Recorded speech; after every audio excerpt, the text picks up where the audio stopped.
대한민국 수도권에서는 오래된 주택단지, 특히 낡은 아파트가 많은 서라음지 아파트가 자리 잡고 있다. 이 아파트 단지는 몇 가지 섬뜩한 이야기를 가지고 있어 입주민들과 그 주변을 대상으로 한 전설이 무성하다. 서라음지 아파트는 1990년대 초반에 지어졌고 당시에는 공사를 시작하자마자 연이은 사고가 발생해 악명이 높았다. 첫 번째 사고는 철거 과정에서 발생했다. 한 건축 노동자가 마감 작업을 하던 중 높은 층에서 떨어져 죽었는데 그가 떨어진 곳에서는 이유를 알 수 없는 이상한 지도와 깨진 거울 조각들이 발견됐다. 이 사고 이후에도 마치 재난이 에워싸듯 사고가 계속 발생했지만 아파트는 완공되었다. 완공 후 초기 입주민들은 처음에는 아무런 문제 없이 지내는 듯 보였다. 하지만 얼마 지나지 않아 초자연적인 현상들이 보고되기 시작했다. 거울 속에서 물속처럼 흐릿한 얼굴들이 비친다거나 빈 방 안에서 누군가 앓는 소리가 들린다는 것이다. 특히 13동과 18동은 심각한 문제의 중심지였다. 서라음지 아파트 13동 1304호에 사는 주부 김씨는 어느 날 아침 사랑니 치료를 받기 위해 집을 나서는 도중 거실에 큰 거울에 비친 자신이 아닌 다른 여인의 모습을 보았다. 그 여인은 흐릿하게 웃고는 다시 거울 속으로 사라졌다. 김씨는 그 이후로도 거울에 비친 이상한 모습을 계속 보게 되었지만 남편은 그녀의 말을 믿지 않았다. 18동에 사는 대학생 이 씨는 집에 돌아오는 길에 복도에서 뭔가 이상한 소리를 들었다. 처음에는 냉기만이 감돌았던 복도가 갑자기 석유 냄새로 뒤덮였다. 복도 끝에서 낡은 작업복을 입은 남자가 그 얼굴에 다가와 돌아가라는 말을 하더니 사라졌다. 이 씨는 온 몸이 떨렸고 그 이후로도 그 복도는 피해서 다녔다. 아파트 관리소에서는 이런 불가사의한 사건들에 대해 신경 쓰지 않는 척했지만 실상은 달랐다. 관리소 직원 중 몇몇은 야간 순찰 도중 복도나 주차장에서 괴이한 음성을 듣기도 하고 그 자리에서 찾을 수 없는 물건들이 도둑 맞기도 했다. 그들은 결국 CCTV를 설치하기로 결심했다. 하지만 CCTV에는 별다른 것이 찍히지 않았고 단지 시간대가 특정되지 않은 흐릿한 흔적만이 남아 있었다. 아파트 입주민들은 점점 더 불안해졌고 몇몇은 이사를 고민하기도 했다. 하지만 경제적인 이유로 쉽게 이사를 갈 수 없는 사람들은 어쩔 수 없이 그곳에 남아야 했다. 그렇게 시간이 흐르며 다양한 괴담들이 형성되었지만 가장 소름 끼치는 사건은 새벽 2시에 발생했다. 어느 날 새벽 2시 18동 7층의 한 가족이 비명소리로 잠에서 깨어났다. 주부 박 씨는 충격적으로 자신의 방에서 피를 흘리며 쓰러져 있는 어머니를 발견했다. 어머니는 무언가에 깔린 듯한 상처를 입고 있었지만 방 안에는 어떤 침입자도 없었다. 조사를 맡은 경찰은 의심스럽고 미스터리한 상황을 이해하려 노력했으나 아무것도 찾을 수 없었다. 박 씨 어머니의 상태는 곧 악화되었고 그녀는 병원으로 옮겨졌지만 결국 사망했다. 이 사건 이후로 서라음지 아파트에 대한 사람들의 불안과 공포는 극에 달하게 되었다. 박 씨 가족은 어머니의 장례를 치른 후 그 아파트를 떠났다. 주민들은 저주받은 아파트라는 소문에 무기력하게 휘말렸고 아파트의 가치는 급하락했다. 서라음지 아파트는 계속해서 서늘한 공기가 감도는 곳으로 남아 사람들은 그곳을 지나칠 때마다 한 번쯤 가던 길을 멈춘다. 특히 그 아파트 단지 주변에는 현재도 누군가 초자연적인 이야기를 하게 되면 서라음지 아파트의 저주가 떠오르게 된다. 지금도 서라음지 아파트에 사는 사람들이나 그 아파트를 잘 아는 이들이 그곳에 대한 이야기를 할 때마다 등골이 오싹해지는 경험을 하게 된다. 아파트는 여전히 그 자리에서 서서히 낡아가지만 그곳에 얽힌 공포스러운 전설들은 아파트와 함께 서서히 사라지지 않고 오히려 더 무서운 이야기를 생성해내고 있다. 언젠가 그 아파트를 방문할 계획이 있다면 방심하지 말고 주의 깊게 둘러보는 것이 좋을 것이다. 폰 배터리가 충분한지, 근처에 사람이 있는지 항상 확인하고 절대 거울을 쳐다보지 않는 편이 나을지도 모른다. 서라음지 아파트는 마치 살아있는 듯 들어오는 사람들의 마음속에 서늘한 한기와 공포를 심어놓기 때문이다. 두 번째 이야기. 몇 년 전 나는 작은 마을에 외딴 집으로 이사를 갔다. 이사는 한적한 생활을 원했기 때문이었는데 그 집은 언덕 위에 있는 낡은 저택이었다. 집 자체는 상당히 오랜 세월이 흘러 고풍스러운 아름다움을 자랑하고 있었지만 이사 과정에서 이웃들로부터 그 집이 귀신 들린 집이라는 이야기를 들었다. 나는 그런 이야기를 믿지 않았고 오히려 그저 전설이나 헛소문으로만 여겼다. 밤이 되자 집은 어둡고 침울한 분위기에 휩싸였다. 전구가 깜빡거리는 것 외에는 특별히 이상한 점은 없었다. 하지만 첫날 밤부터 이상한 일이 일어나기 시작했다. 새벽 2시쯤 집안에서 이상한 소리가 들려왔다. 마치 누군가가 계단을 천천히 걸어오르는 듯한 소리였다. 나는 그 소리에 깜짝 놀라서 잠에서 깨어났고 곧바로 손전등을 들고 소리가 나는 쪽으로 가보았다. 하지만 아무도 없었다. 다음 날 나는 이웃들에게 집에 대해 물어보았다. 이웃들은 고개를 저으며 그 집에서 일어난 과거의 사건들을 조심스럽게 이야기해 주었다.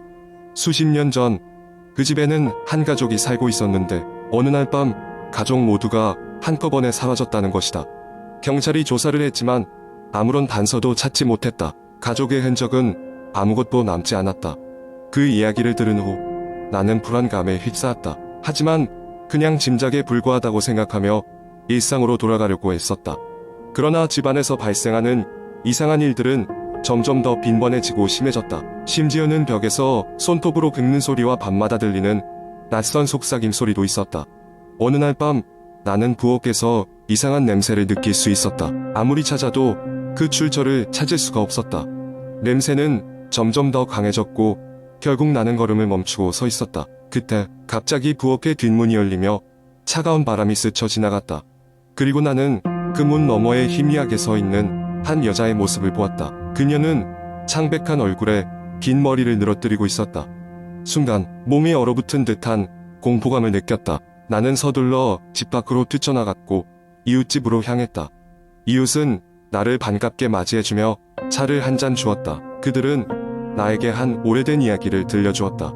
그 집에는 과거에 누군가가 정말 살았다. 그러나 그 여자는 다름 아닌 정신을 잃고 모든 가족을 죽인 후 자신마저 스스로 목숨을 끊었다는 것이다. 그 후로 그 집에서는 계속해서 의문의 사고들이 일어났다고 했다.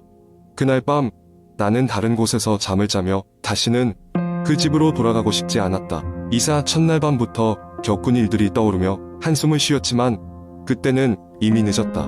나는 그날 밤 처음 본 여인의 형상을 끝으로 다시는 그 집으로 돌아가지 않았다. 무언가가 나를 그 집에서 떠나게 한 것이다. 몇 달 후 나는 도심으로 다시 이사를 하며 그 집에 대한 소문을 종종 들었다. 사람들은 여전히 그 집에서 이상한 일들이 발생한다고 했다. 이제는 그 집을 떠난다는 공포에서 벗어났다고 생각했지만 때때로 밤하늘을 바라보면 언덕 위에 서 있는 그 낡은 저택이 떠오르며 다시금 섬뜩함을 느끼게 만들었다. 그 집은 지금도 그 마을에서 가장 깊이 되는 장소로 남아있다. 누군가가 그 집에 들어갔다가 다시 나오지 못했다는 소문이 돌고 공포에 질린 사람들은 그저 그 집을 멀리서 바라볼 뿐이었다. 나는 지금도 그 집의 기억에서 벗어나지 못하고 있지만 더 이상 그것에 대해 알고 싶지 않다. 그저 공포 속에서 다시 돌아오는 일만을 두려워할 뿐. 세 번째 이야기. 한여름밤 나는 대학 방학을 맞아 집으로 내려왔다. 도심의 분주함을 뒤로하고 자연 속 조용한 동네로 돌아온 느낌은 참 좋았다. 우리 집은 작은 시골 마을에 있었다. 방학 내내 공부와 아르바이트로 찌든 나를 위해 부모님은 멋진 저녁 식사를 준비해 주셨다. 식사가 끝나고 부모님은 친구 집에서 1박 2일로 지내고 오겠다고 하시며 나에게 집을 지키라고 하셨다. 반갑기도 하고 쓸쓸하기도 한 그 밤 나는 오랜만에 고요한 집안에서 혼자만의 시간을 즐기기로 했다. 거실에 커다란 창문이 있고 그 밖으로는 울창한 숲이 펼쳐져 있어서 한밤중 창문을 열어놓으면 시원한 바람이 들어왔다. 나는 TV를 보며 맥주 한 캔을 따는 것으로 여유로운 밤을 보내기 시작했다. 시간은 서서히 흘렀고 시계는 자정을 넘겼다. TV에서 방영되고 있는 옛날 드라마를 하염없이 보다가 지치기 시작했다. 시골 마을은 밤이 되면 정말 조용했고 사방에서 들리는 것은 꿀벌레 소리뿐이었다. 문득 달빛에 비친 거실이 이상하게 느껴지기 시작했다. 평소와 달리 어딘가 적막하고 섬뜩한 기운이 감돌았다. 나는 예쁜 스웨터를 입은 마네킹이 문 옆에 서 있는 것을 발견했다. 아니, 그런 것이 우리 집에 있었던가? 의심스러운 눈으로 가까이 다가가 보았다. 하지만 내 손이 닿기 직전에 급하게 고개를 돌리고 말았다. 그 마네킹은 마치 살아있는 사람처럼 서 있었는데 눈을 감고 있었던 것이었다. 놀란 나는 다시 방 안으로 들어가 문을 잠갔고 마음을 가라앉히려고 노력을 했다. 아무것도 아닐 거야. 내가 요즘 너무 과민 반응을 하고 있는 거겠지. 자꾸만 그렇게 스스로를 위로했다. 하지만 얼마 지나지 않아 방금 전 그 마네킹의 모습이 엄청난 불쾌감을 주기 시작했다. 무엇보다 가장 이상했던 것은 마네킹이 무릎을 살짝 구부리고 있는 자세였다. 그 자세는 분명히 제대로 서 있는 사람의 모습이 아니었다. 침대에 누워서 억지로 잠을 청해 보려고 했지만 잠이 오지 않았다. 결국 휴대폰을 꺼내고 친구에게 전화를 걸었다. 하지만 셔터 소리가 들리기 시작했다. 마치 카메라로 사진을 찍는 것처럼 멈출 수 없는 나쁜 예감에 다시 거실로 나가기 시작했다. 이번에는 거실의 달빛이 더 강해 보였다. 거실에 들어가자 마네킹은 보이지 않았다. 대신 바닥에는 깨진 유리가 있었다. 나는 아무 말 없이 그 자리에 얼어붙어 있었다. 순간 등 뒤에서 작은 소리가 들렸다. 뒤돌아보니 방금 전 그 마네킹이 나를 따라온 것처럼 보였다. 그 얼굴은 무표정이었고 오히려 공포를 증폭시키기에 충분했다. 당장이라도 뛰쳐나가고 싶은 마음을 억누르고 가까스로 물었다. 누구세요? 왜 여기에 있는 거죠? 하지만 대답은 없었다. 그 마네킹은 점점 더 가까이 다가오고 있는 것만 같았다. 그리고 그 순간 나는 그 마네킹의 손에 작은 카메라가 들려있다는 사실을 발견했다. 카메라에서 셔터 소리가 끊임없이 들리기 시작했다. 당황한 나는 곧바로 방 안으로 돌아가 모든 문을 잠갔고 한편으론 경찰에 신고해야 한다는 생각이 들었다. 떨리는 손으로 휴대폰을 들어 경찰에 전화를 걸었다. 여보세요. 긴급 상황입니다. 집안에 누군가가 들어왔어요. 바로 와주세요. 경찰은 곧 도착할 테니 진정을 하라고 했지만 나의 마음은 이미 공포에 질린 상태였다. 놀라서 손을 떨고 있던 동안 방문 밖에서는 꾸준히 셔터 소리가 들려왔다. 그러다가 갑자기 멈추었다. 시간이 얼마나 지났는지 모르겠다. 언제까지 그 소리를 들을 수 있을지 나는 짐작조차 갈 수 없었다. 30분이 지났을 무렵 드디어 경찰차의 사이렌 소리가 들려왔다. 마음속에서 작은 희망의 빛을 느꼈다. 경찰들이 거실로 들어와 마네킹을 발견하였다. 그 순간 마네킹은 그 자리에서 쓰러졌는데 자세히 보니 그것은 마네킹이 아니라 사람의 옷을 입은 어떤 존재였다. 경찰은 계속 조사를 진행하였고 결론적으로 발견된 존재는 일종의 영이었다는 사실을 알려주었다. 그것이 어떻게 무언가를 촬영하는 카메라를 들고 움직일 수 있었는지는 여전히 미스터리로 남았다. 부모님은 돌아오셨고 집안의 안정을 찾아주시기 위해 많은 노력을 하셨다. 그러나 나는 그 후로 다시는 그 집에서 혼자 밤을 보내지 않았다.